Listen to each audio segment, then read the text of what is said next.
So we are now recording and we're going to get started. So thank you all again so much for being here. I know that this is a very interesting week to be doing a presentation on stress management. So I'm very glad that everyone is here tonight. I just wanted to do some very quick introductions.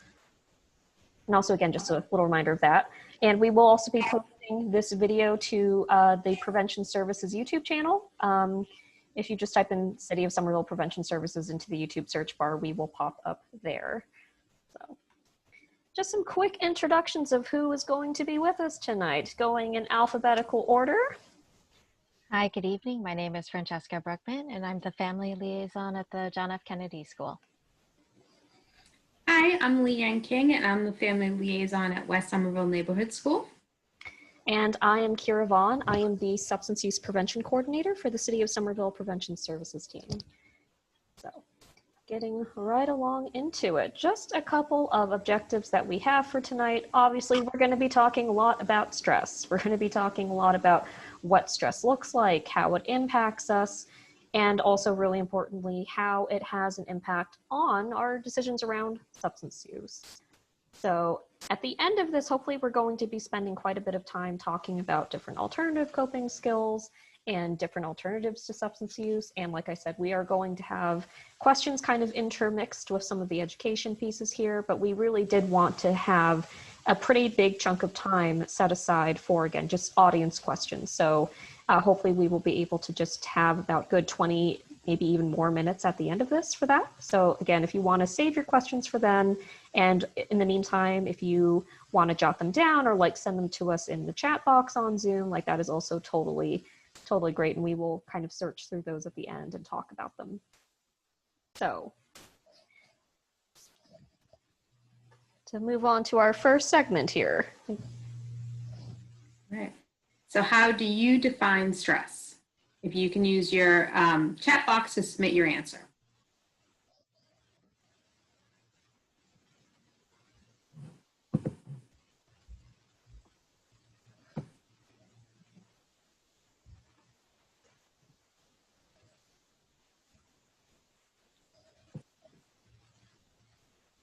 Just take a couple minutes, a couple seconds for everyone to put in their ideas, maybe.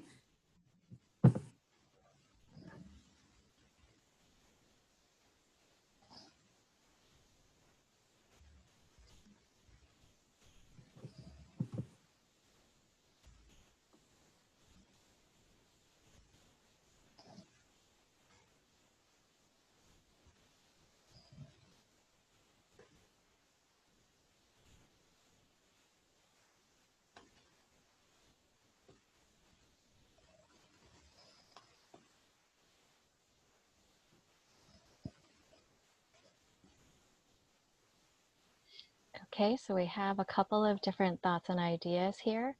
One of them, conscious and subconscious response to my surrounding situation. A feeling of not being able to handle things, extreme tiredness. Something that causes an emotional strain or tension, not feeling in control. Not having patience or coping with life. And pressures, deadlines, uncertainty, having a lot to do at once and having many things to worry about. And again, not feeling in control. That definitely seems to be a big factor. Do we have a bunch of clinicians in the house? That was a great series of definitions. I'm impressed. All right, so stress.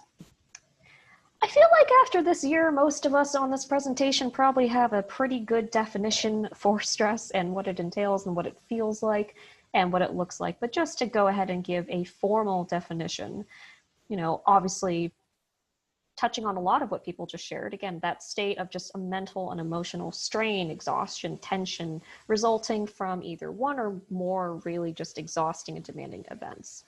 And stress is something that presents itself in a variety of different ways in our life. We can feel it physically, we can feel it mentally, and we can feel it emotionally. Often we are feeling all three of those things at the exact same time, which is something that we're going to kind of come back to a little bit later on when we start talking about coping skills. But the one thing I think I will point out now is that when we are experiencing stress, and there are a bunch of different ways in which that can be experienced based on the individual in question, you can't separate the physical symptoms of stress from the emotional and mental symptoms of stress. To give a kind of interesting example, which so far has not happened to me yet, but for instance, steam radiators. If I have just, accidentally, flung my hand out and burned my hand on my cranky old steam radiator, and I'm, waving my hand up and down in the air, feeling extreme pain in that moment, emotionally and mentally, I'm not going to be going about feeling as though I am having the best day of my life. I'm obviously going to be very upset at that point.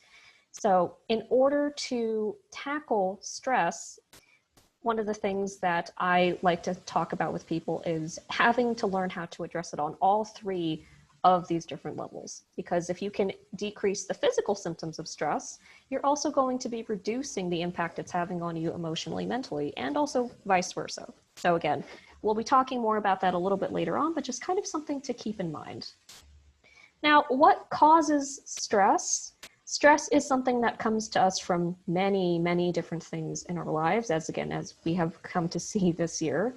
I have a couple of common examples right over here on the side, some of which we have really experienced quite heavily in terms of our communities and our country this year, and even just globally. So this could be anything from a rather extreme and dangerous situation like war or some sort of really severe natural disaster to just kind of the daily stressors that we might be experiencing at work or at home or at school, just kind of out there in the community in general. Stress does not always have to look as extreme as a war zone necessarily, but stress, again, can be experienced even just in the small ways too. And sometimes it takes pebbles to build up a mountain, as I like to say to people sometimes. So even though we think of these things as being kind of relatively small in the face of the larger disasters, they can still really take a toll on us. And that kind of leads us on to how does that impact us? I'm not going to give a biology lesson here too much, but there are a couple of things that I wanted to point out, which is our bodies, when we encounter something stressful, the body immediately starts to respond to that event or to that series of events. So you might notice that, let's say, hopefully this hasn't happened to anyone recently, but it's 2020, so who knows. Imagine you're taking a hike through the woods and all of a sudden a giant bear comes out of nowhere and starts to chase you down the trail. When you are running away, trying to save your life, going away from that bear, there's a lot of things happening in your body at that moment. There's a lot of adrenaline and cortisol being produced in your brain, which is meant to give you a lot more energy to keep on moving. You'll notice, obviously, that your breathing is starting to pick up. And that's just because your body is trying to get as much oxygen into its lungs and into your muscles as it possibly can. When your breathing goes up, your heart rate also goes up because your heart is pumping in and out, in and out, in and out through oxygen. And the more that your heart rate starts to go up, you might start to feel like that sensation of just like pep, pep, pep, pep, pep, pep, pep, pep. And that is also, to kind of, cap onto everything else we've already mentioned, that is making you super hot. That's making you sweat. Your muscles are feeling really, really warm and hot and loose because, again, you're probably trying to either run away or you are trying to get yourself to a place of safety. There's a whole lot of other things that happen with this too that I don't think we necessarily talk about a whole lot. But when it comes to the biology of stress, what really is significant to me is what happens at that moment is everything that is non-essential that can wait till later automatically just gets like pushed to the side. So that could be everything from, being hungry to sexual desire to even needing to use the bathroom. All of those things can wait. The body in that moment of stress is only focusing on the really basic survival things that it needs in order to keep on moving forward. And for that reason, stress, again, it has such a huge impact on our bodies. It has such a huge impact on our brain and on all of these different parts of our functioning. And we really want to be able to make sure that we're taking care of it, especially because stress is something that is really strongly connected to our survival instincts. So people maybe have heard about the fight versus flight mode, which is either your body in a dangerous situation is getting ready to either fight off whatever is going to hurt you, or you're trying to run away from it. That is a really age-old instinct that we have developed over the course of thousands of years. And for that reason, sadly, when it comes to stress, unless we were to cut out some very extremely important parts of your brain, we cannot permanently remove the feeling of stress and distress from your life. It is physically impossible. Stress is something that is so embedded into our genetics and into our DNA and into our very brains, even though obviously what the dangers we face now look quite different from what we may have had to deal with a couple of thousands of years ago. So we need to learn to manage stress in a kind of a more modern context now, especially because the longer you leave your stress unchecked, the more you run the risks of it becoming a really just chronic condition. And I think we've all learned in 2020 that we don't need chronic anything at this point. And chronic stress in particular, there's so many different things, again, that are very, very tied to especially physical health problems.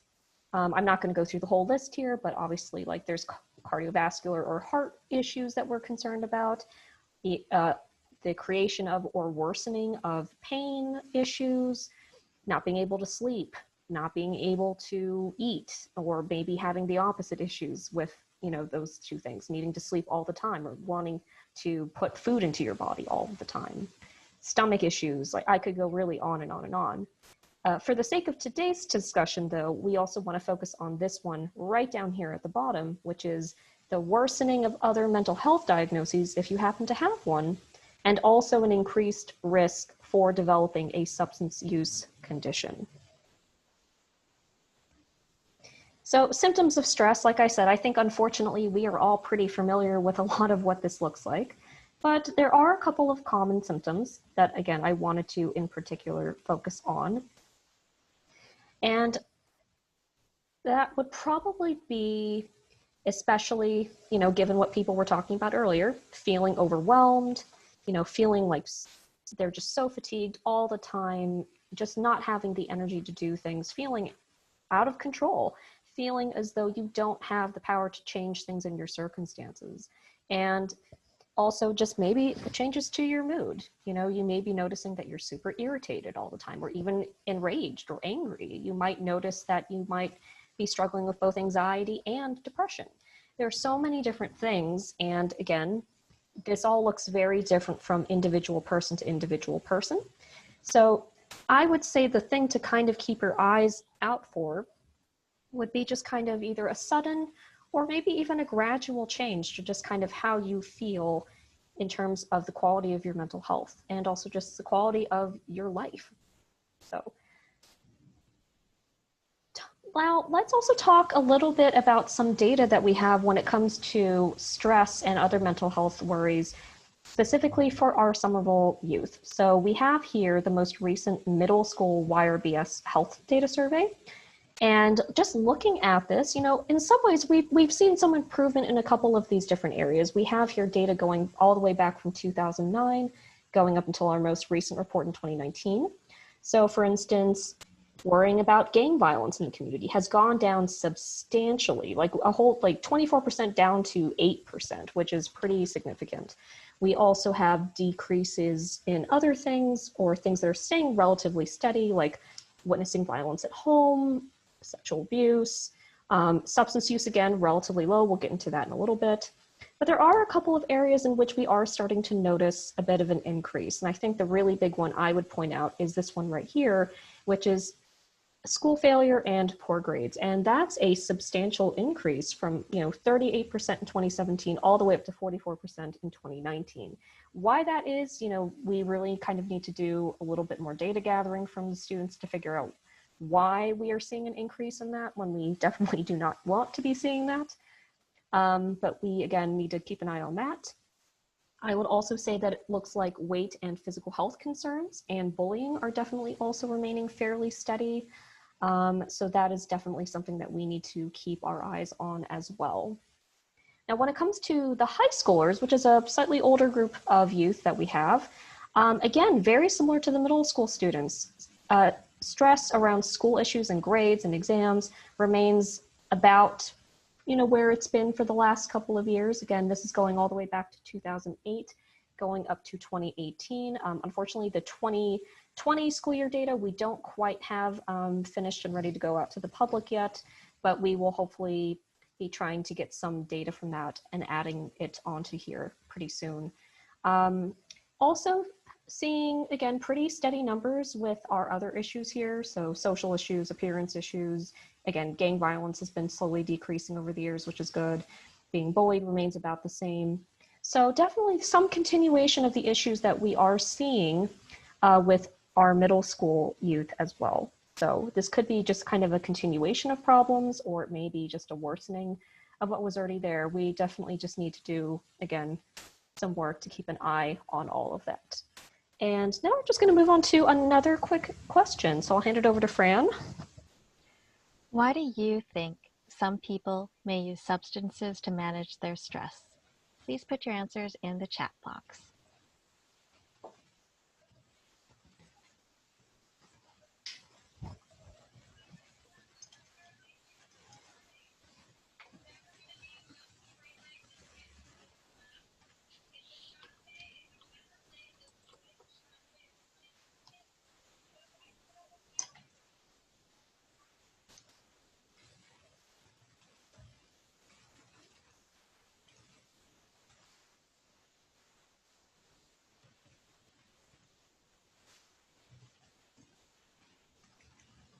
So we have a few answers in the chat. To escape, to remove the bad feelings of stress, instant gratification, help numb and have that immediate impact. So again, that instant gratification.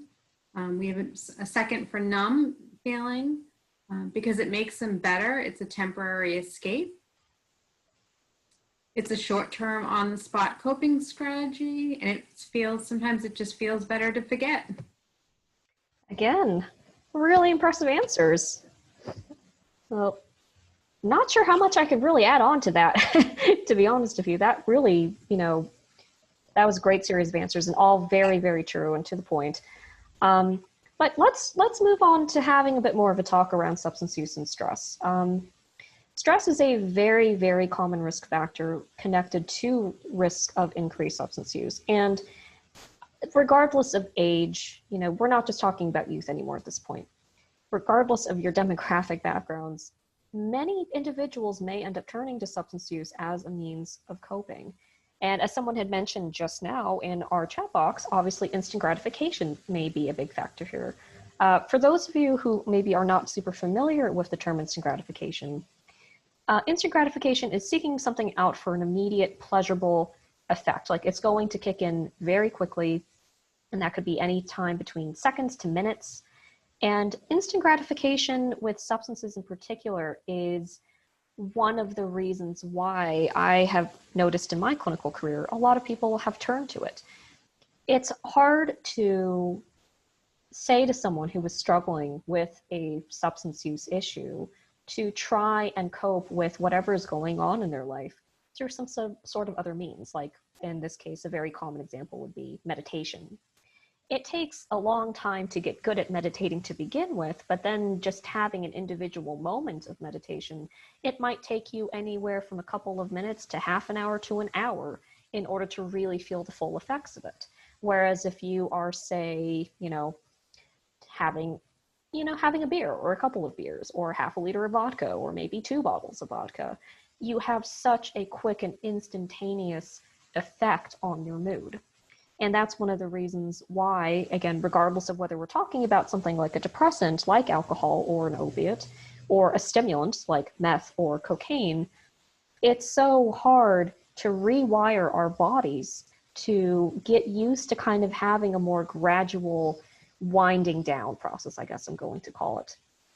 And instant gratification is something that we talk about quite a bit in the substance use treatment world, because it is really something that you have to kind of train yourself out of, and it can take quite a long time. And even for people who don't have like maybe a chronic history or even a recent history of really kind of concerning substance use, instant gratification is, I think, something that we have all become super familiar with, especially in 2020, where instant gratification may end up looking more like online shopping, or it may end up looking like, you know, baking desserts every single day and, you know, having a major increase in your sugar intake. You know, instant gratification could be, you know, again, a variety of different things for different people. So it's something I think in our own ways we are all familiar with and need to kind of, again, just be aware of, because it's so tempting to be able to turn to something and know that it's immediately going to make you feel better, even if there are long-term consequences associated with it. So, on to our final question for the audience tonight.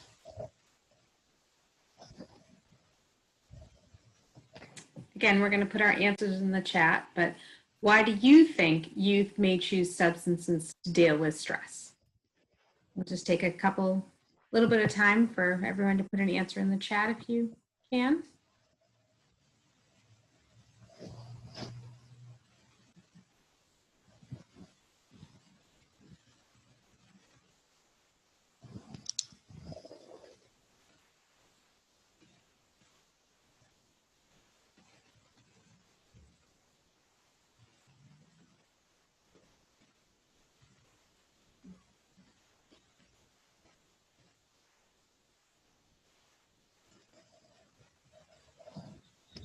So there have been some good answers here, but definitely a lot on instant gratification. Mm-hmm. Mm-hmm.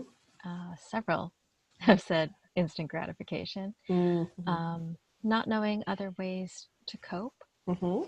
because it makes them feel better. It's a temporary escape. Mm-hmm.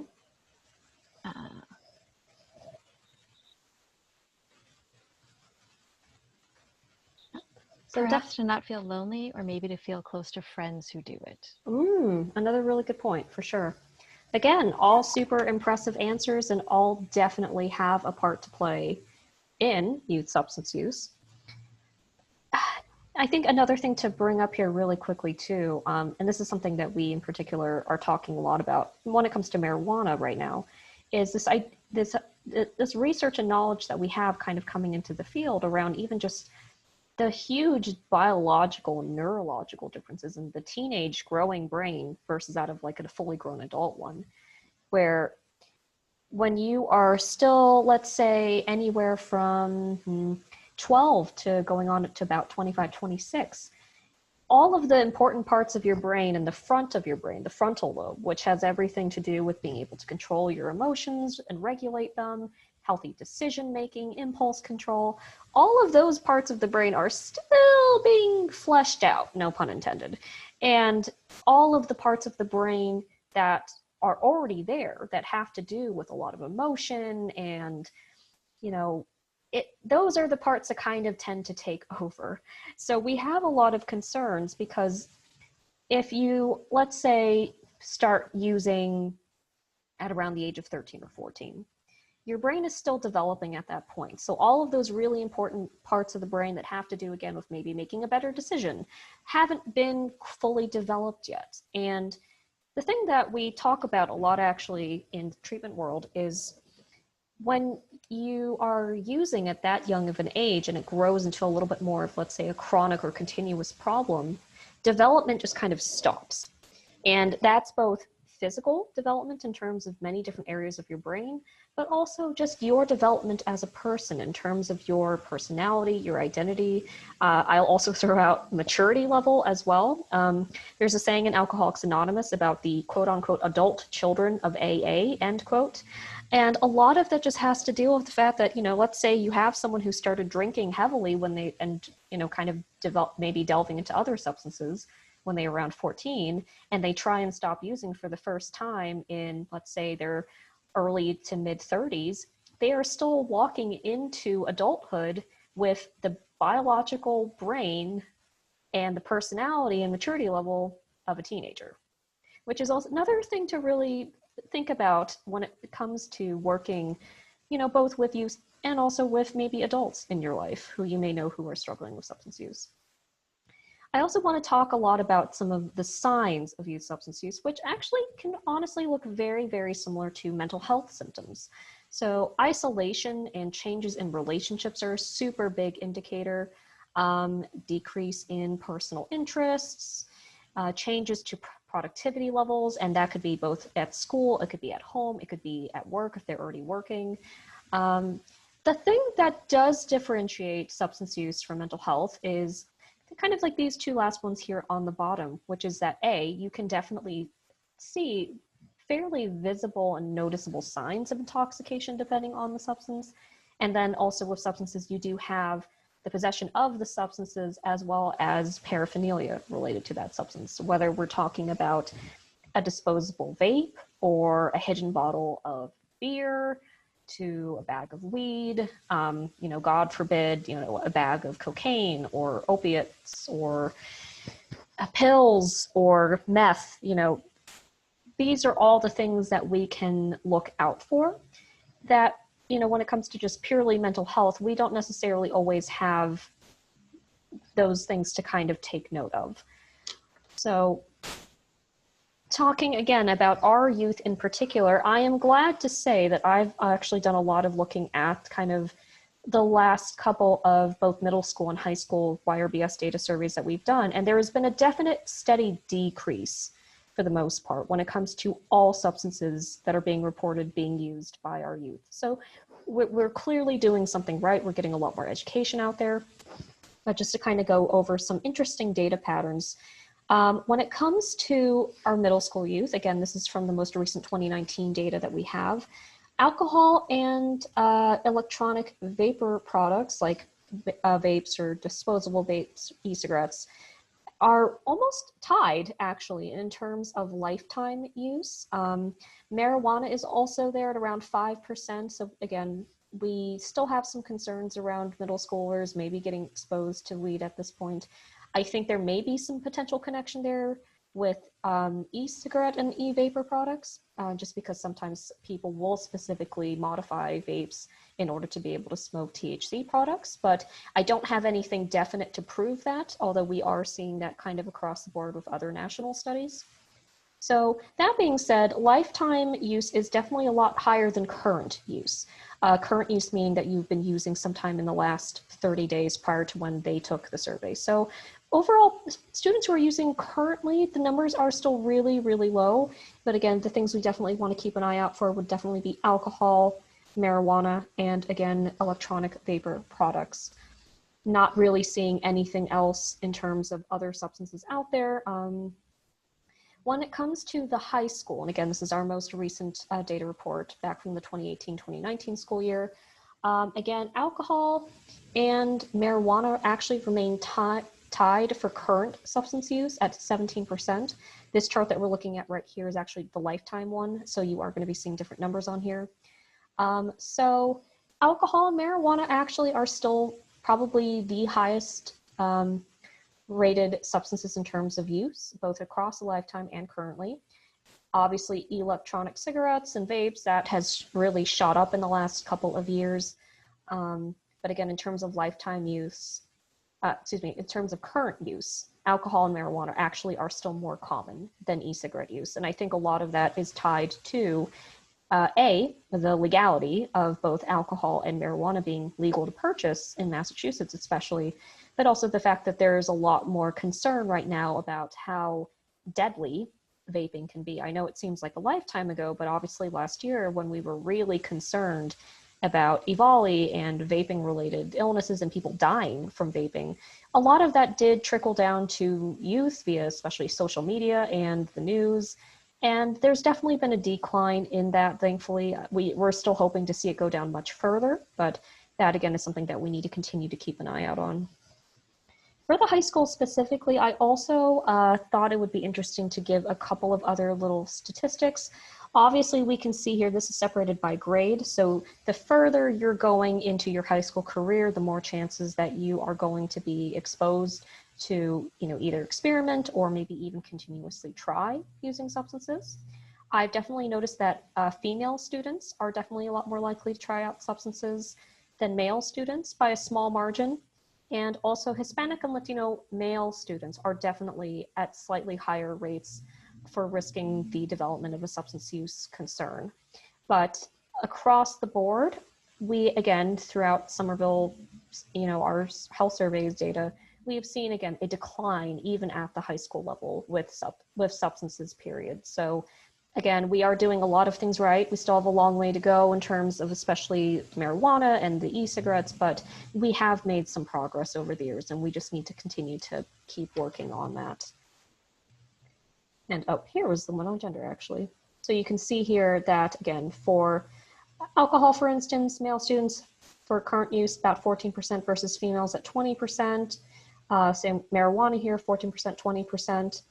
And in terms of binge drinking and binge drinking for 5 or more drinks in a row, again, a slight increase there. The one area in which we are seeing a very subtle, almost unnoticeable difference would be electronic tobacco. But again, it's so close, it's almost pretty much in the same point at this point.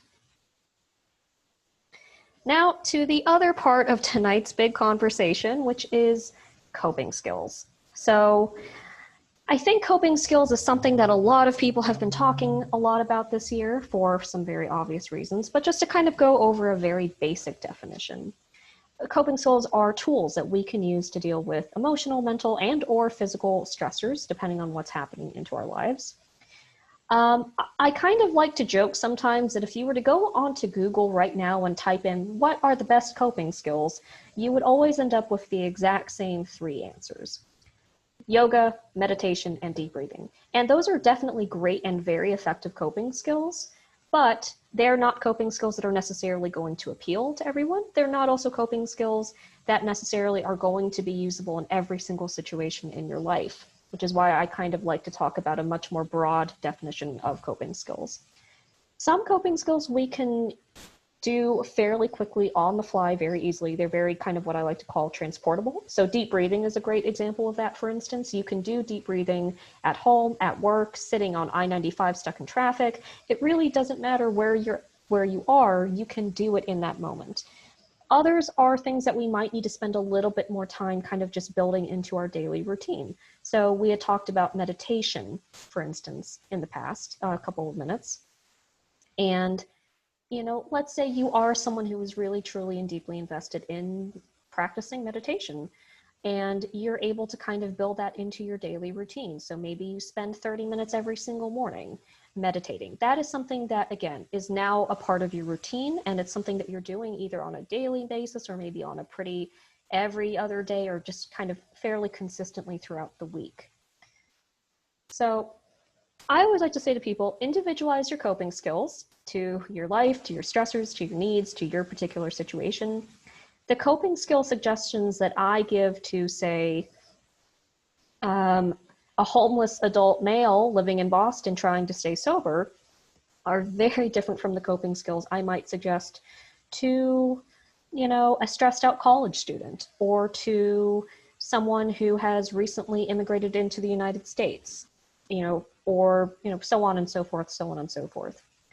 I also like to make the recommendation that it is never a great idea to have just one coping skill. That is one of the things that actually really becomes concerning when it comes to us talking about substance use, because substances are so tempting in the sense that they can kind of become the main priority of a person's life. They can become our main instant gratifying coping skill to just kind of make everything feel better immediately. And unfortunately, with substances, I have found that regardless of who you are and what your circumstances are, there is always going to come a time where they fail you, whether that is in the form of a spectacular hangover or you potentially losing your house and your family and your health and your financial security to 20 years of, so-called functional alcoholism. The cost is high, and it is not one that can necessarily be easily recovered from. If you learned how to have a variety of different coping skills in your life and use them interchangeably in the best and most appropriate moments, you are definitely moving away from an instant gratification lifestyle and into more one of just holistic wellness. which is definitely something that I think is really important for all of us right now. Now, talking to our youth about stress and substance use. I think one of the things that can really impact a conversation with not just even youth, but we'll stick to youth in this particular example, is it's so easy as a parent or as a guardian or as a family member to feel a real strong sense of just fear and concern, because obviously there are so many risks associated with substance use that as adults we can't ignore. The thing that I can really recommend is the first step in this is just, again, stay involved and engaged with your youth. Be on the lookout for sudden changes to their mood and to their health on a regular basis. Check in with them. You don't necessarily have to start every single conversation with, so are you using substances, or do you have any questions for me about substance use? Because that's just not a very natural way to enter that conversation. But just kind of keep an eye out on them. See if there's any changes that kind of start to impact them on a regular basis. And that's the point where maybe you want to mention, hey, I've been noticing that, you've stopped kind of talking to a lot of your friends, and I noticed that you've been sleeping a lot in your room with the blinds closed. How are you doing? Are you okay? Another thing that I talk about too is listen with an open mind. Just listen, be empathic, be supportive, and definitely avoid interrogative or angry language. If you are in the fortunate position where you have had a youth open up to you about the fact that, I've been thinking about wanting to try this, or I've actually been using this for a while now, and I wanted to talk to you about it. To use shaming language, which could range from anything from, I can't believe you're being so stupid, don't you know that this could kill you? Why would you do this to yourself? To, why are you making this awful mistake? Like, I don't know what's going on with you. That's going to shut that conversation down so quickly. And you may not have another opportunity given to you by that youth to want to talk to you about it again, which is, again, why we talk again about just the open-minded listening. The other thing is obviously a factor with youth even opening up to us as adults is there's often a fear of having some sort of punishment. There's a fear of, anything ranging from school discipline to maybe being grounded at home to being yelled at. Always let your youth know that the biggest concern that you have is really for their safety and for their well-being. That is your ultimate concern. It is always going to be your ultimate concern, and you just want them to be safe. And on that note, again, just allow, your youth the time to just really talk about everything that is going on. This may not be a one and done conversation. This may be something that takes over the course of many days, weeks, months, maybe even years. Have patience, allow them to share with you what they feel comfortable sharing with you. And again, the more that you are presenting them with a safe and open-minded and empathic and just, again, kind and considerate environment, the more likely it is that they are eventually going to be telling you more details about what's going on. Now, again, I wanted to spend a lot of time tonight focusing on just kind of, again, answering questions. So I'm going to go through these really quickly, but if people want to take a moment to just kind of screenshot this, I'm going to go over some resources that might be kind of useful right now. These are definitely more substance use focused than anything else. I'll kind of explain which is which. In terms of just kind of having just a really good educational website that is teen/parent friendly, I definitely can recommend Above the Influence and NEDA for teens. Again, very teen-friendly language and breaks down pretty much any type of substance that you can think of and explains like just the risks and the consequences and just kind of gives some very straightforward information about why it may be not such a great idea to be using any of them. For our parents and our guardians out there, or maybe even our community providers or educational providers, definitely the CDC and SAMHSA are always really great to check in on. I also have included this article link right here from the Bureau of Substance Abuse Services here in Massachusetts, which is a really great article on, how to kind of work substance use prevention into your life and your youth life as a parent.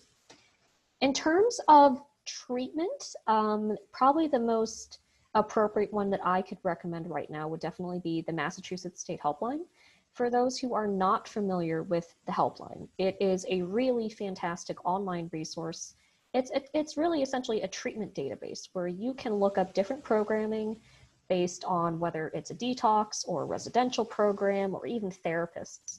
And they will help you narrow it down by, location in the state, to age, to, whether you're looking to be treated, say, with a male residential program versus a female one. It's an amazing resource. And they also have a hotline, which pre-COVID was, I believe, 24/7. They've had to make some modifications to it just because of, everything going on with the shutdown. But again, still an amazing phone number to call and reach out to. I would say probably more so Monday through Friday right now. But again, in a really fantastic resource and very, very helpful in terms of giving you a sense of what is out there if you are having more serious concerns about your youth and whether or not they might need a higher level of care. So with all of that being said, I will also mention, and I'm kicking myself a little bit here, I should have included one or two other things on here. Just for those who are interested, unfortunately, when it comes to more inpatient levels of care for youth and substance use, we have a few programs who are around us in Boston. Unfortunately, a lot of programs in the last couple of years have shut down due to a variety of different issues. There is still a clinical stabilization inpatient level program in Worcester called MYR, M-Y-R. That is pretty much the only clinical stabilization program left in the state that is specifically for youth and young adults. We do have a couple of medication-assisted treatment programs for youth that are over in Boston at Boston Medical Center, I think Mass General, and also Boston Children's Hospital. And then there's also two other resources I would point out, one of which is a recovery high school, which is right in downtown Boston on, I think, Temple Street. And that's the William J. Ostagai High School. It's essentially, a very traditional high school, but the emphasis is also very strongly on sobriety and on recovery. I personally don't know anyone who has referred their children there, but they are always accepting referrals. It's a very small school. I don't think they have more than 30 students at the moment, but they are another really fantastic resource and, fairly close by to us as well. And then in terms of residential programs, we really only have one that I am aware of right now that is, again, actively working with youth. And that would be the Cushing House, run over in South Boston by the Gavin Foundation, another excellent nonprofit. They have one program for men and one for women. And by men and women, I mean teenagers.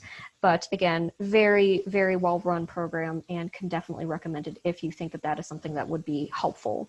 So if you are interested in finding out more about the resources that I just talked about that I foolishly did not create a PowerPoint slide for, please feel free to let me know again in the chat box. I am happy to send an email to you with more information on any of those, or even if you feel like you want to know more about others that are maybe in other parts of the state.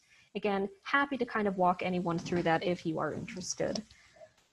So that being said, we have done a lot of talking and we are actually technically done with the presentation part of all of this. So I'm now going to be opening this up to questions. And it looks like we have a couple in our chat box. I'm just kind of going to scroll through here and see which ones I can spot.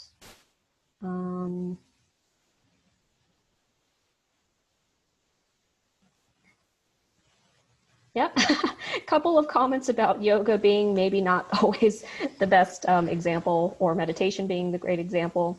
Yeah, definitely. As someone who has finally learned to do yoga and meditation properly, I will definitely say it can be a bit of an uphill battle trying to get there. So for those of you who are maybe not feeling super great about traditional yoga or meditation, I would say mindfulness is just a definition and you just kind of put your own spin on it. I personally have found, just as a personal example, that mountain hiking is my best form of meditation, just because my body is in movement and I'm just kind of completely focused on that in the moment and I am not focused on anything else. So that's kind of what I was talking about earlier in terms of being able to just individualize your coping skills to yourself. I also have another question here in terms of how do educators, parents, caregivers answer questions about personal alcohol or drug use? Is honesty the best policy? That is an excellent question, and I would generally say yes, honesty is the best policy. And it might seem a little bit counterintuitive because you don't want to necessarily be glorifying or normalizing substance use to any youth, but I do think it is important to show that, you know what, we're also human. You know, we may have tried it, but we have our reasons now for not doing it. And also we can talk about how maybe some personal experiences around substance use have really led us to discover that there are better ways of learning to deal with, it could be emotions, it could be stressors, it could be, again, whatever happens to be going on with that youth in the moment. But I would say, again, don't normalize it, don't glorify it, but be honest and just say, yeah, you know what, I have. And that's why I'm speaking to you right now about why it is such a bad idea to be trying any of this. So great question. And I'm going to just give a couple of other, maybe a minute or two, just to see if any other questions pop up in the chat box. And also, if you have questions, you can also feel free to unmute yourself now if you want to hear some human voices tonight.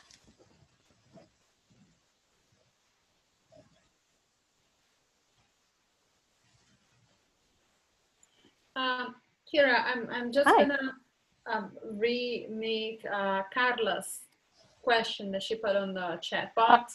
Yeah. Regarding insurance, and Yes. You were on that conversation earlier with the people from the beginning of the school, right? And I know that sometimes I can sound like a broken record talking about, oh, immigrants. Right. However, the immigrant population is relevant to our reality here in Somerville. Absolutely. Right. So Yeah. those are always valid questions to ask. So in this case, these programs, what is the insurance situation?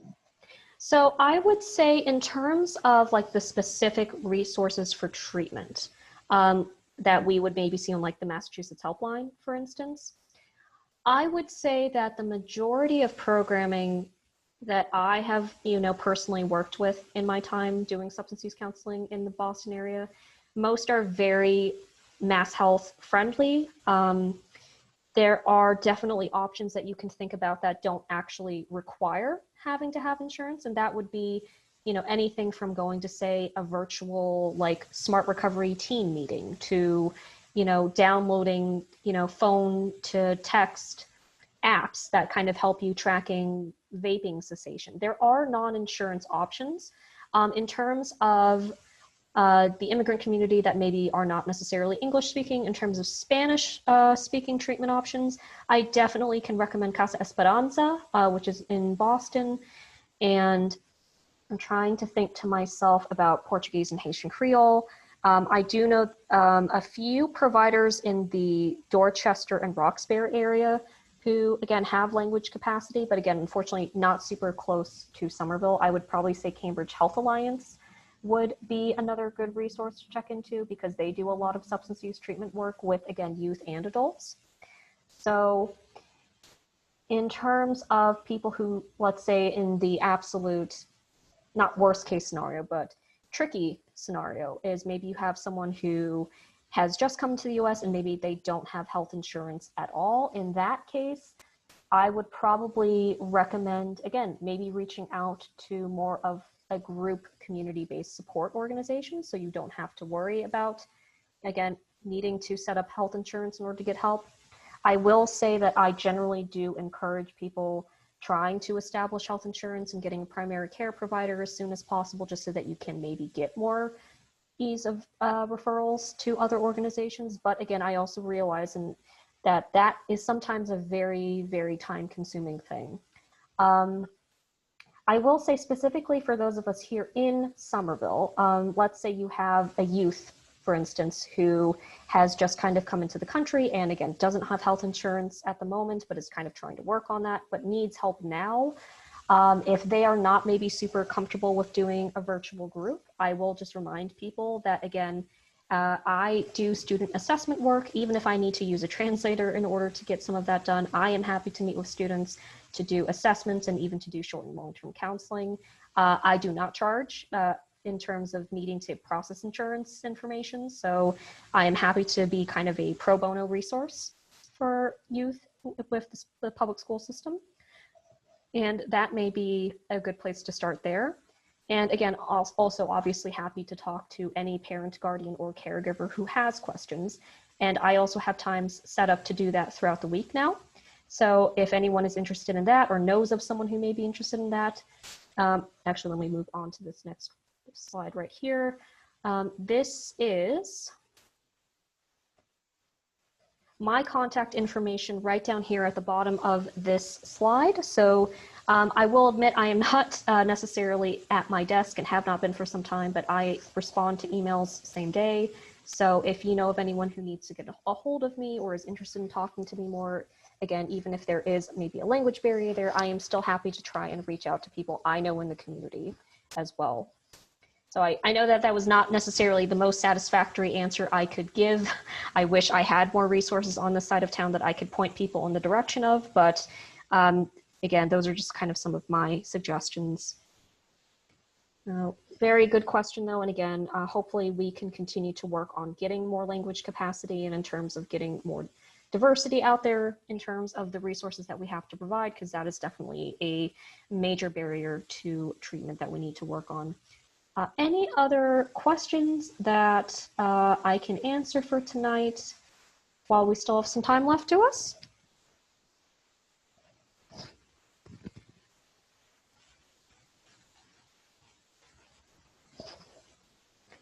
Because if not, I do have some exciting news about a Target gift card. If you would like to enter to possibly win a $20 Target gift card, if you all just again want to save this part of our slides and just kind of screenshot it, just go to that link in the middle, and if you just want to fill out a very, very brief evaluation survey, we will be randomly selecting a few people actually to win a virtual, I will point out, Target gift card. And we will be letting people know probably sometime in the next week or two if you have won.